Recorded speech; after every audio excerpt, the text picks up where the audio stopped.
Good morning all friends. मेरे legal advice by Sheikh Javed Mohammad advocate channel पर आपका स्वागत है। आज हम बात करेंगे धारा 372 उत्तराधिकार प्रमाण पत्र प्राप्त कैसे किया जाए, इसकी प्रोसेस और इसकी परिभाषा के बारे में हम चर्चा करेंगे। आपको एक महत्वपूर्ण जानकारी मैं बताना चाहता हूं सर, कि जैसे ही किसी व्यक्ति की मृत्यु पैदा होती है तो उसकी संपत्ति को लेकर दो रास्ते उत्पन्न होते हैं। नंबर एक, यदि उसने वसीयत की है तो हमें न्यायालय से प्रोबेट प्राप्त करना होता है। नंबर दूसरी स्थिति, वो निर्वसित अगर मरा है तो ऐसी दशा में धारा 372 के तहत हमें सक्सेशन सर्टिफिकेट प्राप्त करना होता है, जो कि सिविल प्रक्रिया संहिता 1908 के तहत न्यायालय के समक्ष पेश किया जाता है। प्रोबेट और वसीयत ये दोनों एक ही सिक्के के दो पहलू हैं और एक साथ जुड़े हुए हैं, और अक्सर इनको लेकर हमारे मन में भ्रमपूर्ण स्थिति भी पैदा होती है कि यदि किसी व्यक्ति की मृत्यु होती है तो उसके लिए हमें प्रोबेट लेना चाहिए या सक्सेशन सर्टिफिकेट लेना चाहिए। तो इस भ्रमपूर्ण स्थिति को मैं दूर करते हुए आपको बता देना चाहता हूं कि प्रोबेट जो है, वसीयत की वैधता को प्रमाणित करने के लिए न्यायालय में दावा लगाया जाता है और न्यायालय उसके द्वारा वसीयत की वैधता प्रमाणित करता है कि ये वसीयत असली है और वसीयत गृहीता को अधिकार प्राप्त हो। मतलब वसीयतकर्ता ने जो अधिकार वसीयत गृहीता को दिए हैं वो विधि अनुसार दिए गए, ये प्रमाणित एक प्रोबेट के द्वारा किया जाता है। सबसे महत्वपूर्ण बात है कि वसीयत का अगर वजूद है तो प्रोबेट होगा, और अगर वसीयत लिखी ही नहीं गई है तो उत्तराधिकार प्रमाण पत्र आपको प्राप्त करना होगा। आज के इस वीडियो में हम भारतीय उत्तराधिकार अधिनियम की धारा 57, धारा 213, धारा 276, धारा 272, धारा 372 और 371 आदि धाराओं पर हम चर्चा करेंगे, और भारतीय साक्ष्य अधिनियम की धारा 68 और भारतीय उत्तराधिकार अधिनियम 1925 की धारा 59 और 63 और कुछ सुप्रीम कोर्ट के साइटेशनों पर भी हम चर्चा करेंगे, क्योंकि हमारा विषय है आज का भारतीय उत्तराधिकार अधिनियम की धारा 372 से संबंधित कि आखिर उत्तराधिकार प्रमाण पत्र क्या है। तो इसमें सबसे महत्वपूर्ण बात यह है कि यदि कोई व्यक्ति बिना वसीयत करे मृत्यु को प्राप्त हो जाता है तो उसकी संपत्ति को लेकर उसके वारिस न्यायालय में जज साहब के समक्ष एक दावा पेश करते हैं, जो भारतीय उत्तराधिकार अधिनियम 1925 की धारा 372 के तहत प्रस्तुत किया जाता है। इस आवेदन के साथ में कुछ दस्तावेज संलग्न किए जाते हैं, विपक्षीगण को नोटिस जारी किए जाते हैं, और सब कुछ सुनने के बाद न्यायालय एक सक्सेशन सर्टिफिकेट प्रदान करता है। इसी प्रकार से प्रोबेट में अगर वसीयत है और वो निर्विवादित है तो कुछ विशेष क्षेत्रों को छोड़कर बाकी क्षेत्रों में उस पर प्रोबेट लेने की भी आवश्यकता नहीं है। यदि वसीयत निर्विवादित है और सभी वारिसों ने उसको स्वीकार कर लिया है तो उस पर भी प्रोबेट लेने की आवश्यकता नहीं है। लेकिन कुछ विशेष क्षेत्र, कुछ विशेष जोन जो कानून में बताए गए हैं, जैसे कि संभवतः मद्रास, कलकत्ता, मुंबई आदि इन क्षेत्रों में यदि वसीयत की जाती है तो उनका प्रोबेट लेना आवश्यक है, और इन क्षेत्रों को छोड़कर अन्य क्षेत्रों में प्रोबेट लेना आवश्यक नहीं है। लेकिन यदि कोई विवाद पैदा हो जाता है तो उसका प्रोबेट लेना आवश्यक है। धारा 372 एक बहुत ही महत्वपूर्ण धारा है, और उत्तराधिकार के सक्सेशन के संबंध में 370, 371 और 372 आदि धाराओं में बताया गया है। और जैसा कि मैंने अभी आपको धारा 57 के बारे में बताया था भारतीय उत्तराधिकार अधिनियम की, तो धारा 57 वसीयत से संबंधित मामलों में कौन से प्रावधान लागू होंगे इस बारे में इस धारा में बताया गया है। धारा 213 में वसीयत के क्रियान्वयन के लिए प्रोबेट की अनिवार्यता के बारे में बताया गया है कि जो वसीयतदार है वो उत्तराधिकारी वैलिड रूप से किस प्रकार से बन सकेगा, वो प्रोबेट लेने के बाद बन सकेगा।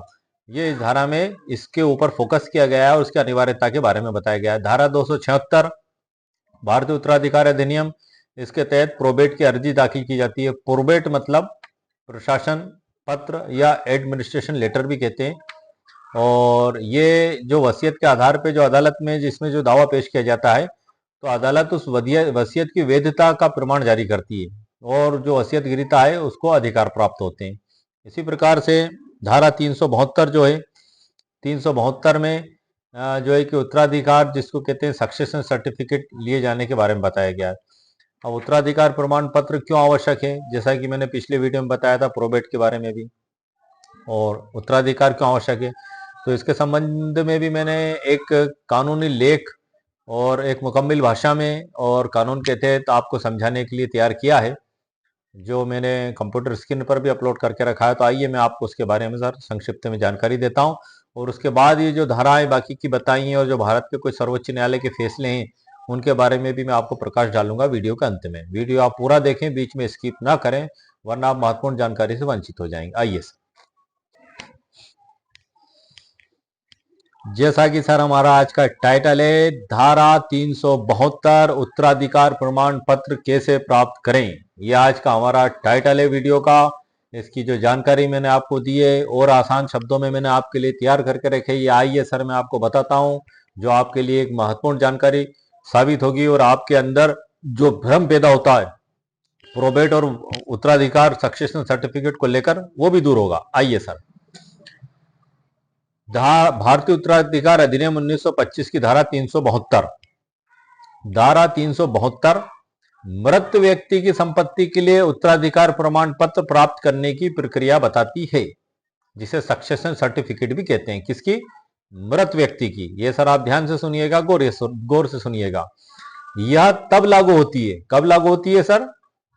जब वसीयत नहीं हो और मृत व्यक्ति की संपत्ति के दावे का मामला हो, मतलब वसीयत लिखी ही नहीं गई, निर्वसीयती वो मर गया, तब ऐसी दशा में हमें सक्सेशन सर्टिफिकेट लगाने का अधिकार प्राप्त होता है। और यदि वसीयत मौजूद है तो हम उसके आधार पर प्रोबेट न्यायालय से ले सकते हैं। ये बिल्कुल क्लियर हो गया सर आपके सामने। दोनों डाउट्स सर जो अक्सर मेरे कई व्यूअर्स ने मुझसे पूछे थे, मैंने स्पेशली इस बात पे जोर दे के आपको बताया है। अब उत्तराधिकार प्रमाण पत्र क्या है सर, हम इस पे चर्चा कर लेते हैं। उत्तराधिकार प्रमाण पत्र संपत्ति या ऋणों की वसूली का अधिकार प्रदान करता है। मतलब जिस प्रकार से वसीयतकर्ता के द्वारा वसीयत में जो अपनी इच्छा लिखी जाती है, तो वो तो उस अनुसार वसीयत गृहीता को प्राप्त हो जाती है। यदि कोई डिस्प्यूट होता है तो प्रोबेट के जरिए वो अदालत से अधिकार प्राप्त कर लेता है। लेकिन यदि वो निर्वसती है तो उसके जो ऋणों की वसूली, जैसे बैंक में उसकी कुछ एफडीआं हैं और कोई बॉन्ड है, कोई शेयर्स हैं, या उसकी अन्य चल अचल संपत्तियां हैं, तो उसके बारे में ये घोषित करती है कि ये जो उत्तराधिकारी हैं ये उसको प्राप्त करने के अधिकारी होंगे।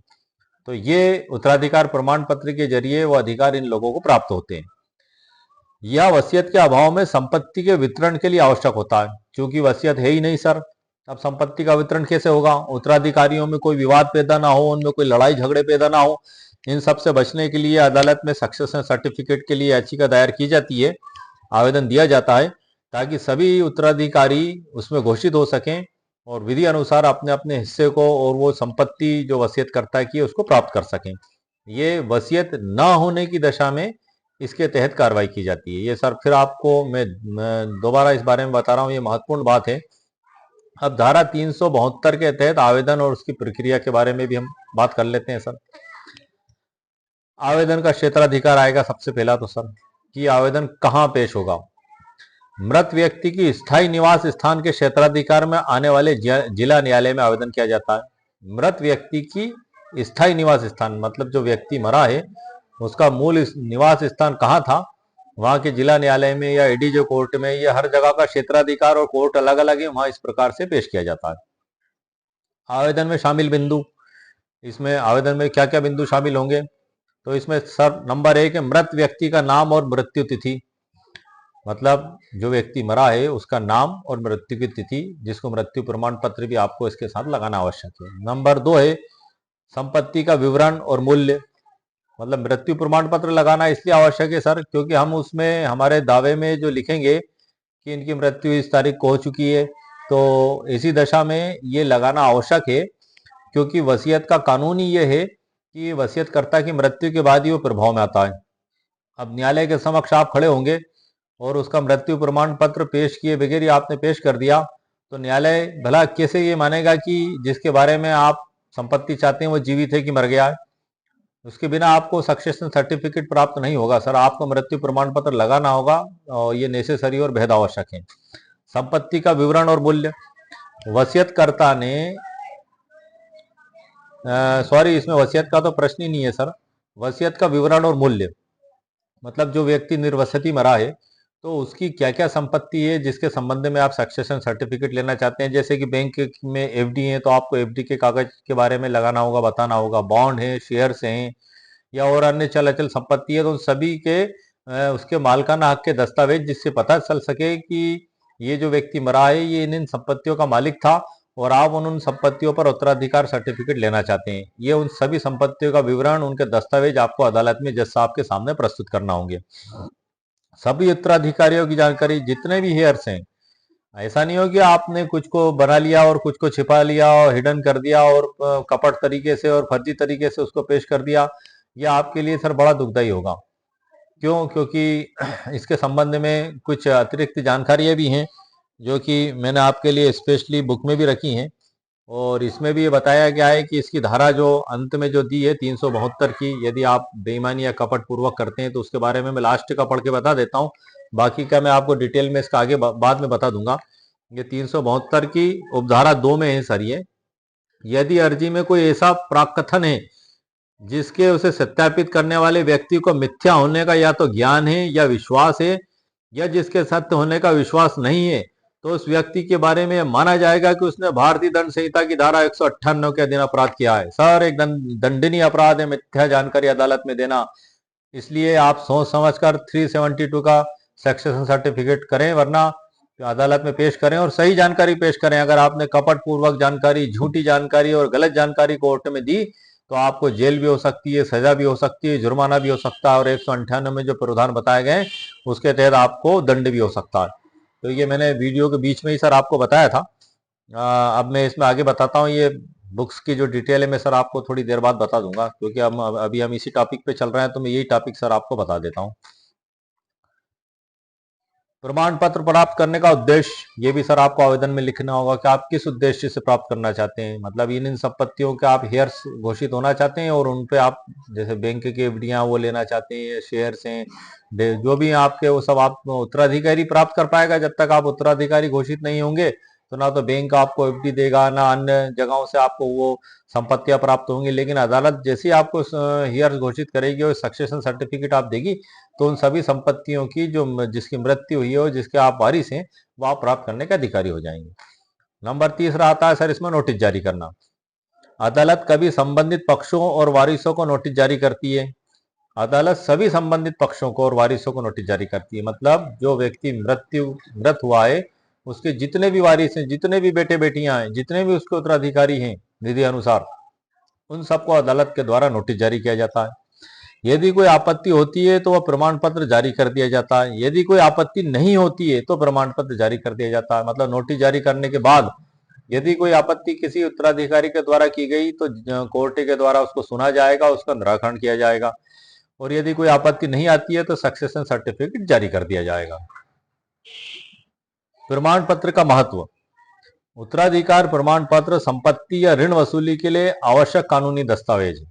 उत्तराधिकार प्रमाण पत्र संपत्ति या ऋण वसूली के लिए आवश्यक कानूनी दस्तावेज है। मतलब इस दस्तावेज के बिना आप भले ही उत्तराधिकारी हो लेकिन आपको उस पर अधिकार प्राप्त नहीं होंगे। क्यों? क्योंकि वो नियम बने हुए हैं कि बैंक से भी आपको कुछ राशि लेना है या न उसकी कोई संपत्तियां हैं, जहाँ वो खुद ही मांगते हैं, वो विभाग, वो डिपार्टमेंट, कि आप सक्सेशन सर्टिफिकेट लेके आए, भले ही आप उनके उत्तराधिकारी हैं, लेकिन अदालत ये घोषित कर देगी कि इन प्रॉपर्टी के आप मृतक के उत्तराधिकारी हैं तो हम मान लेंगे। तो इसी दशा में ये अधिकार आपको प्राप्त हो जाता है।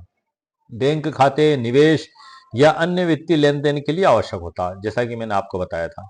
अब ये जो सबसे महत्वपूर्ण चीज है सर, जैसा कि मैंने आपको धारा में भी बताई थी पढ़ के, क्योंकि ये हमारे टाइटल से संबंधित है और एक महत्वपूर्ण धारा है।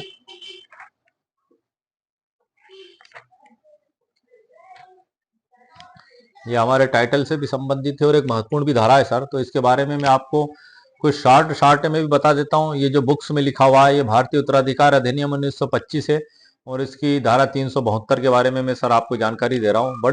बड़ी आसान भाषा में लिखा हुआ है सर। इसमें भी जो मैंने आपको समझाया लगभग सभी वही बातें इसमें लिखी हुई हैं। धारा 372 प्रमाण पत्र के लिए आवेदन।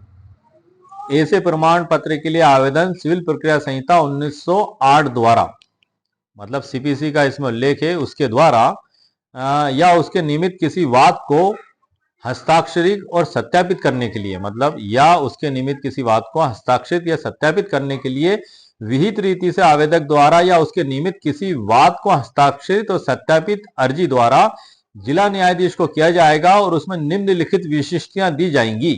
क्या क्या विशिष्टियां दी जाएंगी? अर्थात नंबर 1 आएगी सर इसमें, आप मृतक की मृत्यु का समय उसमें लिखा जाएगा, जो आप अर्जी लगाएंगे उसमें मृतक की मृत्यु का समय। नंबर 2 आएगा मृतक का उसकी मृत्यु के समय मामूली निवास स्थान क्या था, ये आपको लिखना होगा। और यदि ऐसा निवास स्थान उस न्यायाधीश जिसे आवेदन किया गया है अधिकारिता की स्थानीय सीमाओं के भीतर नहीं था, तब उन सीमाओं के भीतर मृतक की संपत्ति के बारे में भी बताया जाएगा कि उन स्थानीय सीमाओं के भीतर मृतक की संपत्ति है। तीसरा आएगा मृतक का कुटुंब या अन्य निकट के नातेदार और उनके निवास स्थान, इसके बारे में भी सर उसमें उल्लेख किया जाएगा अर्जी में। वह अधिकार जिस पर अर्जीदार दावा करता है, अर्जीदार जिस पर वह अधिकार जिस पर अर्जीदार दावा करता है उसका भी उल्लेख इसमें सर किया जाएगा। नंबर 4 आएगा सर इसमें प्रमाण पत्र के अनुदान के लिए यदि वह अनुदत किया गया है तो उसकी विधि मान्यता के लिए इस अधिनियम की धारा 370 या किसी उपबंध के अधीन या किसी अन्य अधिनियमित के अधीन किसी अड़चन का अभाव अगर है तो उसके बारे में भी सर बताया जाएगा। और नंबर 5 आएगा 1 2 3 4 5 नंबर 6 आएगा सर वे ऋण और प्रतिभूतियां जिनकी बाबत प्रमाण पत्र के लिए आवेदन किया गया है, उनका भी उल्लेख करना होगा कि जिन ऋण और प्रतियों के लिए आप जो है कि सक्सेशन सर्टिफिकेट लेना चाहते हैं उसका भी आपको उल्लेख करना होगा। और इसकी उपधारा 2 सर ये दोबारा मैं आपको बता देता हूँ, जो आपको अभी मैंने बीच में पढ़कर बताई थी, ये दंड से संबंधित है। यदि अर्जी में ऐसा कोई प्रकथन है जिसके उसे सत्यापित करने वाले व्यक्ति को मिथ्या होने का या तो ज्ञान है, मतलब अर्जी में ऐसी कोई बात लिखी है जो झूठ है और गलत है और अर्जी देने वाला और उसको सत्यापित करने वाला ये जानता है कि ये झूठ और गलत है, तो उसके बारे में क्या कानूनी प्रावधान है दंड का और सजा का, वो इस धारा में बताया गया है। आगे पढ़ देता हूं सर मैं। सत्यापित करने वाले व्यक्ति को मिथ्या होने का या तो ज्ञान है या विश्वास है या जिसके सत्य होने का विश्वास नहीं है, मतलब ऐसी बात लिख दी जिसके बारे में वो जानते ही नहीं कि सही है गलत है, ये तीनों चीजें इसमें आ गई हैं। तो इस व्यक्ति के बारे में यह माना जाएगा कि उसने भारतीय दंड संहिता की धारा 198 के अधीन अपराध किया है। सर बड़ा गंभीर विषय है, सोच समझ के 372 की आप अर्जी लगाए, वरना आप दंड के भी जो है कि आपके ऊपर दंड का पनिशमेंट का भी आपके ऊपर अपराध लग सकता है और आप उसमें सजा या जुर्माना जो भी नियम के अनुसार आप पा सकते हैं। इसलिए बड़ा सोच समझ के लिखें आप, उसमें जो आप जानते हैं जानकारी वही लिखें, झूठी जानकारी नहीं लिखें और ऐसी जानकारी में नहीं लिखें जिसके आपको ही ज्ञान नहीं है कि ये सत्य है कि असत्य है, वरना ये आप ही के ऊपर आप ही के खिलाफ वो जानकारी बैठेगी। यदि किसी उत्तराधिकारी ने उसको चैलेंज कर दिया और इस मुद्दे को अगर कोर्ट में जज साहब के सामने उठा लिया कि साहब इन्होंने इस अर्जी में ये झूठी जानकारी लिखी है, क्यों? क्योंकि वो तो आपकी आपत्ति को वैसे भी खारिज कराना चाहता है, वो तो हर कमी ढूंढेगा, आपका हर कमजोर पहलू ढूंढेगा, और अगर आपने उसमें कोई कमजोर पहलू रख लिया तो ये आप ही के लिए सर गले का फंदा बन जाएगा। इसलिए आप अर्जी में बिल्कुल सत्य बात लिखें, जज साहब के सामने बिल्कुल सत्य एवं सही जानकारी आप प्रदान करें, असत्य बात ना लिखें और ऐसी बात भी ना लिखें जिसको आपको जानकारी नहीं है कि वो सही है गलत है। क्यों? क्योंकि 372 की उपधारा 2 में सर स्पष्ट बताया गया 198 भारतीय दंड संहिता 1860, क्योंकि अब ये भारतीय न्याय संहिता 2023 में तब्दील हो गई है तो ये धारा दूसरी हो गई होगी, इसमें दूसरी चेंज हो गई है, लेकिन प्रावधान लगभग एक ही है जो मैंने आपको बताए हैं। और इसी में आगे बताया गया है उपधारा 3 में 372 की कि ऐसे प्रमाण पत्र के लिए आवेदन मृत लेनदार को दे किसी ऋण या किन्हीं ऋणों की बाबत या उनके प्रभावों की बाबत दिया जा सकेगा। मतलब ये जो प्रमाण पत्र है ये विधि अनुसार उस व्यक्ति को प्रदान किया जाएगा। तो इस प्रकार से ये सर मैंने आपको एक महत्वपूर्ण जानकारी जो सक्सेशन सर्टिफिकेट के संबंध में थी वो दी है। और इसमें मैंने जैसे कि वीडियो के बीच में भी आपको कुछ धाराओं की जानकारी दी थी, भारतीय उत्तराधिकार अधिनियम 1925 की धारा 59 और 63 के बारे में। और चूंकि ये सब टॉपिक वसीयत से रिलेटेड है, चाहे वो प्रोबेट हो या सक्सेशन सर्टिफिकेट हो, सभी वसीयत से रिलेटेड है। वो निर्वसित ही मरता है तो सक्सेशन सर्टिफिकेट के लिए आवेदन देता है और वसीयत करके मरता है तो प्रोबेट के लिए आवेदन किया जाता है। तो इसलिए हमें वसीयत के बारे में भी जान लेना चाहिए। तो वसीयत के मूल्य और महत्व को समझाने के लिए सर मैं 2 लाइन कहना चाहता हूं आपको। और मैंने अक्सर मेरे सभी वीडियो में ये लाइन वसीयत के मूल्य और महत्व को समझाने में की है, बताने के लिए की है कि लिखा है जो कागज पर, यह आखिरी फरमान है। इस वसीयत के शब्दों में जिंदगी का अरमान है। लिखा है जो कागज पर, यह आखिरी फरमान है। इस वसीयत के शब्दों में जिंदगी का अरमान है। जी हाँ सर, यह आखिरी अरमान और फरमान होता है, और इसे अंतिम इच्छा पत्र भी कहते हैं, इसे वसीयत भी कहते हैं। ये किसी भी धर्म में हो सर, ये अंतिम इच्छा पत्र ही माना जाता है, और ये व्यक्ति करने वाले की मृत्यु के बाद ही प्रभाव में आता है। इसको भारतीय उत्तराधिकार अधिनियम 1925 की धारा 2H में भी परिभाषित किया गया है, जिसमें बताया गया है कि कोई भी स्वस्थ चित्त और बालिग व्यक्ति उसकी संपत्ति उसके मरने के बाद उसके उत्तराधिकारियों में किस प्रकार से विभाजित होगी, इसके बारे में एक वो लेख लिखता है। इसी को वसीयत कहते हैं, और ये वसीयत करने वाले की मृत्यु के बाद प्रभाव में आता है। कोई भी हिंदू विधि के तहत उसकी संपूर्ण संपत्ति की वसीयत कर सकता है, लेकिन एक मुस्लिम व्यक्ति 1/3 1/3 से अधिक संपत्ति की वसीयत नहीं कर सकता, और बाकी की 2/3 संपत्ति उसके वारिसों के लिए सुरक्षित रखी जाती है। दूसरी सबसे महत्वपूर्ण बात यह है सर कि जो वसीयत है, ये जो धारा 59 है, इसमें बताया गया है कि वसीयतकर्ता का बालिग और स्वस्थ चित्त होना आवश्यक है। जो धारा 59 है सर, इसमें बताया गया है कि वसीयतकर्ता का बालिग और स्वस्थ चित्त होना आवश्यक है। बालिग होने से मतलब 18 साल की उम्र का होना आवश्यक है। ये मैं भारतीय उत्तराधिकार अधिनियम 1925 की धारा 59 के बारे में बात कर रहा हूं सर। इसमें 18 वर्ष या उससे ऊपर उसकी आयु होना चाहिए, और वो स्वस्थ चित्त होना चाहिए। मतलब जब वो वसीयत कर रहा है तब उसके अंदर ये समझ हो कि इस वसीयत में क्या लिखा जा रहा है और इसका क्या परिणाम होगा, यह उसके किन उत्तराधिकारियों में किस प्रकार से विभाजित होगी, इस प्रकार का उसको पूरा ज्ञान होना चाहिए। यदि वो पागल है, बीमार है, मानसिक रूप से अस्वस्थ है, तो वो स्वस्थ मस्तिष्क का नहीं है, परिणाम नहीं समझता है, तो उस अवस्था में अगर वो वसीयत उससे लिखवाई जाती है तो वो विधि अनुसार मान्य नहीं होगी, वो वसीयत शून्य मानी जाएगी। तो धारा 59 में उसका स्वस्थ चित्त और बालिग होना जरूरी है। इसी प्रकार से धारा 63 में बताया गया है कि वसीयतकर्ता के द्वारा 2 स्वतंत्र गवाहों की मौजूदगी में वसीयत लिखी गई हो, दस्तखत किए गए हों, और वसीयतकर्ता की मौजूदगी में 2 गवाहों ने वसीयत पर दस्तखत किए और 2 गवाहों ने वसीयतकर्ता के सामने वसीयत पर दस्तखत किए हों, और उनको बता दिया हो कि इसमें मैंने वसीयत में ये लिखा हो, मेरी अंतिम इच्छा है और आप मेरे इसमें गवाही दें, और मेरे मरने के बाद अगर कोई विवाद पैदा होता है तो आप उसमें भी इसमें मेरी मदद करें और गवाही दें। और यदि उसको अदालत में चुनौती दी जाती है तो उन गवाहों के द्वारा कोर्ट में उपस्थित होकर जज साहब के समक्ष बताया जाता है कि वसीयतकर्ता की अंतिम इच्छा थी, इसने हमें बताया था, और जो लिखा है इसमें सही लिखा है, तो वसीयत विधि अनुसार मान्य की जाएगी। ये प्रोसेस इसलिए करना आवश्यक है सर, क्योंकि भारत के सर्वोच्च न्यायालय ने टिप्पणी की है कि महज पंजीकरण से ही वसीयत वैध नहीं हो जाती है। मतलब व्यक्ति ये सोचता है कि हमने वसीयत को पंजीकृत करा लिया तो हम अजय और अमर हो गई वसीयत हमारी, अब इसको कोई चुनौती नहीं दे सकता। ऐसा नहीं है सर। रजिस्ट्रेशन एक्ट 1908 के तहत वसीयत का रजिस्ट्रेशन आवश्यक नहीं है, लेकिन अगर कोई कराता है तो इसमें फायदा उसी का है। लेकिन इसका यह मतलब नहीं कि वसीयत अजय और अमर हो गई। क्यों? क्योंकि भारत के सर्वोच्च न्यायालय ने धनीराम विरुद्ध शिव सिंह एक ऐतिहासिक फैसला, इसमें पंजीकृत वसीयत को मान्यता नहीं दी, अमान्य करते हुए उत्तराधिकार के आधार पर संपत्ति को दिए जाने के संबंध में डिसीजन दिया था। ये एक ऐतिहासिक फैसला, इस पे मेरे चैनल पर एक स्पेशल वीडियो इसी शीर्षक से अपलोड है, ऐतिहासिक फैसला, क्या रजिस्टर्ड वसीयत रद्द हो सकती है, और एक धनीराम विरुद्ध शिव सिंह 2023। ये दोनों शीर्षकों से मैंने मेरे चैनल पर वीडियो अपलोड किए हैं, जिसमें मैंने पूरे डिटेल के साथ इन साइटेशन के बारे में जानकारी दी है, आप उन्हें देख सकते हैं। मैं संक्षिप्त में जानकारी आपको दे देता हूं इसमें कि धनीराम के पक्ष में पंजीकृत वसीयत की गई थी। सोहनलाल जो संपत्ति का मालिक था, उनकी मृत्यु हो गई थी, उनका एक भतीजा शिव सिंह जीवित था। सोहनलाल की पत्नी के द्वारा उनके भाई के बच्चे को पंजीकृत वसीयत कर दी गई थी। तो सोहनलाल के भतीजे ने चुनौती दी थी कि ये मेरी चाची ने गलत वसीयत की है, मैं उनका भतीजा हूं, मुझे संपत्ति मिलना चाहिए।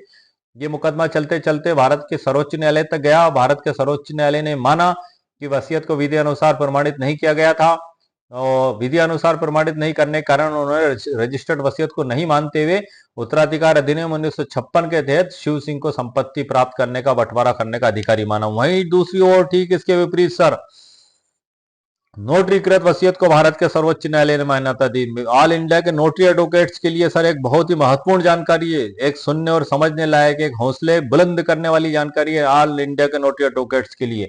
ये 2021 का भारत के सर्वोच्च न्यायालय का फैसला है। बद्रीलाल विरुद्ध सुरेश 2021 भारत का सर्वोच्च न्यायालय। जी हाँ सर, पहले वाले मामले में पंजीकृत वसीयत, रजिस्टर्ड वसीयत को भारत के सर्वोच्च न्यायालय के द्वारा मान्य नहीं किया गया था, लेकिन इस वाले मामले में नोटरीकृत वसीयत को मान्यता दे दी गई थी। क्यों दे दी गई थी सर, मैं आपको वो भी बता देता हूं। इसमें इसको कानूनी प्रावधानों के तहत अदालत में प्रमाणित किया गया था। वो कैसे किया गया था? नोटरी एडवोकेट श्री सरोज सोनी के बयान कोर्ट में दिए गए थे, करवाए गए थे, इन्होंने गवाह दी थी। इन्होंने इनका जो नोटरी रजिस्टर होता है वो कोर्ट में पेश किया था, और नोटरी रजिस्टर के पेश करने के साथ ही वसीयत के प्रमाणीकरण के संबंध में गवाह दिए गए थे। PW6 के रूप में इनके गवाह अदालत में दर्ज किए गए थे। इसी प्रकार से PW4 ईश्वरलाल जो वसीयत का साक्षी है, उसके भी बयान कोर्ट में करवाए गए थे, और इसको विधि अनुसार धारा 59 और धारा 63 जो धाराएं उनके सबके प्रावधानों के तहत इसको लिखी गई थी और इसको प्रमाणित किया गया था। तो नोटरीकृत होने के बाद भी भारत के सर्वोच्च न्यायालय ने इसको मान्यता दे दी। दूसरी ओर रजिस्टर्ड वसीयत जो रजिस्ट्रेशन एक्ट 1908 के तहत रजिस्टर्ड थी, उसके बाद भी सर्वोच्च न्यायालय ने उसको मान्यता नहीं दी। इसके अलावा भी कई फैसले हैं जिसमें भारत के सर्वोच्च न्यायालय ने बताया है कि महज पंजीकरण से ही वसीयत वैध नहीं हो जाती। तो मेरा आप लोगों से यही रिक्वेस्ट है कि वसीयत चाहे हस्तलिखित हो, होलोग्राफिक हो, या नोटरीकृत हो या रजिस्ट्रीकृत हो, यह मायने नहीं रखा था। यदि उसको चुनौती दे दी गई अदालत में तो आपको प्रमाणित कराना होगा। यदि आप उसको अदालत में प्रमाणित नहीं कर पाए तो आपकी चाहे नोटरीकृत हो, रजिस्ट्रीकृत हो या हस्तलिखित हो, तीनों वसीयतें बेकार हैं, वो शून्य घोषित कर दी जाएंगी। इसलिए सबसे महत्वपूर्ण चीज है वसीयत को प्रमाणित करने के लिए गवाह। आप गवाह ऐसे रखें जो विश्वसनीय हो। क्यों? क्योंकि आपकी मृत्यु के बाद आप तो नहीं होंगे, आपकी वसीयत और वो गवाही होंगे। यदि वो गवाह बिक जाते हैं पैसे में या धोखेबाजी कर लेते हैं, विपक्षी पार्टी से मिल जाते हैं, और आपकी वसीयत जो आपने सही सही लिखी है उसकी भी तस्दीक नहीं करते हैं, तो आपको वसीयत के लिए बड़ा परेशानी खड़ी हो जाएगी और आपको उसको प्रमाणित करने में एक बड़ी भारी चुनौती का सामना करना पड़ेगा। इसलिए गवाह का ध्यान बड़े ध्यान से रखें आप वसीयत में। जो ईमानदार हों, सच्चे हों, नेक चलन वाले हों, जिनकी साख अच्छी हो, जिन पे आपको भरोसा हो, उन्हीं लोगों का आप गवाह वसीयत के बनाएं। और जो कपटी, धोखेबाज और बेईमान किस्म के लोग हैं उनको आप गवाह ना बनाएं, वरना हो सकता है कि वो बाद में बेईमानी अगर कर लें तो इस स्थिति में सर आपकी अंतिम इच्छा पूरी नहीं हो पाएगी। आप तो मरकर जा चुके होंगे और दोबारा फिर उस वसीयत के बारे में कहने के लिए यहाँ आ भी नहीं सकते। ऐसा कोई कानून प्रकृति ने नहीं बनाया कि मरने के बाद व्यक्ति दोबारा आ जाए। इसलिए आप पहले ही उस वसीयत में वो कानूनी प्रावधानों का पालन रखें। वसीयत पर आपत्ति के कुल 50 तरीके, एक तरीका नहीं सर, कुल 50 तरीके। इस पे मैंने एक मेरा स्पेशल वीडियो बनाया है जो मेरे चैनल पर अपलोड है। इसमें वसीयत पर आपत्ति के मैंने कुल 50 तरीके बताए। इन तरीकों के दो तरीके के फायदे हैं। नंबर एक तरीका ये, यदि आप इन 50 कमियों को ध्यान में रखते हुए वसीयत बनाएंगे और आपकी वसीयत में इन कमियों को नहीं रखेंगे तो एक मुकम्मल वसीयत बनेगी और उसको आसानी से कोर्ट में चुनौती भी नहीं दी जा सकती है। दूसरी बात ये, यदि किसी व्यक्ति ने फर्जी वसीयत बनाकर उसको संपत्ति हड़पने की कोशिश की, तो आप अगर उसको अदालत में चुनौती देते हैं फर्जी वसीयत को, तो आपके पास जो नेचुरल ग्राउंड है वो तो है ही, वो तो आपके काम आएंगे ही। लेकिन जो वसीयत पर आपत्ति के 50 तरीके हैं जिस पे मैंने वीडियो बनाया, इन 50 तरीकों में से कई तरीके आपको ऐसे मिल जाएंगे जिसके आधार पर आप उस वसीयत को चुनौती भी दे सकते हैं और आसानी से उस वसीयत को, फर्जी वसीयत को निरस्त भी आप करवा सकते हैं। वसीयत के लिए स्वतंत्र सहमति का होना बड़ा आवश्यक है। इसी प्रकार से ये दोनों उदाहरण सर जो मैंने आपको दिए हैं, धनीराम विरुद्ध शिव सिंह 2023 सर्वोच्च न्यायालय, बद्रीलाल विरुद्ध सुरेश 2021 सर्वोच्च न्यायालय, पहले में पंजीकृत वसीयत को मान्यता नहीं दी, दूसरे में नोटरीकृत वसीयत को मान्यता दे दी। ये दोनों उदाहरण समझाने का मेरा मकसद ये है कि सर वसीयत कानूनी प्रावधानों के तहत लिखी जाना आवश्यक है, और यदि उसको अदालत में चुनौती दे दी गई है तो फिर आपको वहां प्रमाणित करना है सर, वहां पीछे नहीं हटना है आपको। क्योंकि यदि आप वहां प्रमाणित नहीं करवा पाए तो किसी भी प्रकार की वसीयत हो, वो वसीयत अदालत नहीं मानेगी और शून्य घोषित कर दी जाएगी। तो इसी प्रकार से चूंकि हमारा जो आज का टॉपिक है धारा 72 उत्तराधिकार प्रमाण पत्र के संबंध में है, तो मैं इसके बारे में एक बात की जानकारी और बता देता हूं कि कुछ पर्सनल लॉ, जिनके अपने पर्सनल लॉ हैं, शरीयत है अपनी, अपने खुद के कानून है, पर्सनल लॉ है जिन धर्मों के, और उनके पास ये प्रोसीजर नहीं है। तो ये जो प्रोसीजर जो भारतीय उत्तराधिकार अधिनियम 1925 में बताई गई है, धारा 372 और प्रोबेट की, तो वो इन प्रोसीजर का लाभ उठाकर वो भी प्रोबेट और सक्सेशन सर्टिफिकेट प्राप्त कर सकते हैं। क्योंकि धारा 372 के सामान्य प्रावधानों में बताया गया है कि कोई भी व्यक्ति, एनी पर्सन, इस धारा का लाभ ले सकता है। मतलब इसमें ऐसा कोई प्रावधान नहीं है कि जिनके अपने पर्सनल लॉ हैं, जिनके अपनी सिविल विधि हैं, वो लोग इस धारा के तहत आवेदन पेश नहीं कर सकते। इसमें ऐसी कोई रोक नहीं लगाई गई है और सामान्य प्रावधान के तहत वो इसमें आवेदन करके सक्सेशन सर्टिफिकेट भी ले सकता है और प्रोबेट का प्रमाण पत्र भी ले सकता है। ये बात बिल्कुल सही है कि भारतीय उत्तराधिकार अधिनियम 1925 जिन जिन पर लागू होती है वो इसमें बताए गए हैं, और जिन लोगों का जिन धर्मों का जिन धर्मों का अपना पर्सनल लॉ है उन पे भारतीय उत्तराधिकार अधिनियम 1925 लागू नहीं होती। ये बिल्कुल सही बात है सर। क्यों? क्योंकि भारतीय उत्तराधिकार अधिनियम में जो उत्तराधिकार डिसाइड होते हैं ये जिन लोगों पर लागू होती है उन पर होते हैं, और जिनके अपने पर्सनल लॉ हैं जिन धर्मों के, तो वो उनके उत्तराधिकार उनके पर्सनल लॉ से डिसाइड होते हैं, तो ये उत्तराधिकार के संबंध में लागू नहीं होगी। लेकिन ये जो प्रावधान दिए गए 372 में और 276 में जो प्रोबेट लेने की अर्जी है, 372 में जो सक्सेशन सर्टिफिकेट लेने की अर्जी है, ये एक प्रोसीजर है, ये एक प्रक्रिया है।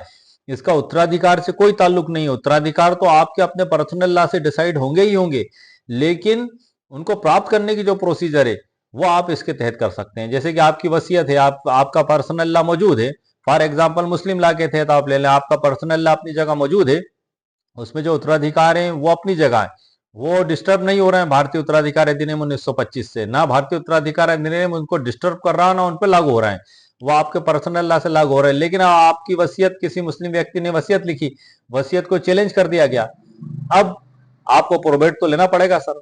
तो आप 276 के तहत इस अर्जी का भी आप लाभ ले सकते हैं। और सक्सेशन सर्टिफिकेट है, यदि कोई निर्वसित ही मरा है तो आप 372 के तहत आप लगा के ले सकते हैं। आपके उत्तराधिकार तो उसी से लागू होंगे। जैसे एक बेटी जो है कि बेटे से आधा हिस्सा प्राप्त करती है, बेटा बेटी से दूना हिस्सा प्राप्त करता है, पत्नी है तो संपत्ति में 1/8वां इंच संपूर्ण संपत्ति में से निकाल कर अलग रख दिया जाएगा, बाकी का बेटे बेटियों में बांटा जाएगा। मेरे एक व्यूअर्स हैं, वो बंटवारे के बारे में काफी सवाल पूछ रहे थे मुस्लिम विधि के, तो उसी के लिए मैं बंटवारे की आपको थोड़ी सी जानकारी प्रदान कर दी। और मुझे सर जैसे ही समय मिलेगा तो मैं उस पर भी वीडियो बनाने की पूरी कोशिश करूंगा। और वर्तमान में जो मेरा टॉपिक है भारत धारा 372 का, तो उसके संबंध में सर मैंने आपको मुकम्मल, कंप्लीट और संपूर्ण जानकारी, कानूनी जानकारी आपको प्रदान कर दी है। और उम्मीद है कि आपको मेरी जानकारी पसंद भी आई होगी और मेरी जानकारी से आपको लाभ भी प्राप्त होगा। और मेरे वीडियो को सर आप लाइक भी करें, शेयर भी करें और सब्सक्राइब भी करें, और ज़्यादा से ज़्यादा शेयर करें।